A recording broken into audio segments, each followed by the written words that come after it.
Hi guys! So, trending nga ngayon ito sa TikTok, maging sa Facebook, kung kailan mo or paano mo na-realize na mahirap ka nung bata ka.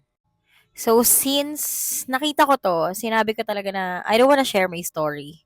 Kasi nga, some of them are pagtatawanan, yung story ko, some ay makaka-relate, some of them are hindi matutuwa. You know? Kasi until now, hindi pa rin nila na-realize yung mga ginawa nila noon. So, let's start. Dami ko pang sinasabi. So, ang question is, paano mo or kailan mo na-realize na mahirap kayo? Actually, growing up, hindi pa naman siya ganun kahirap.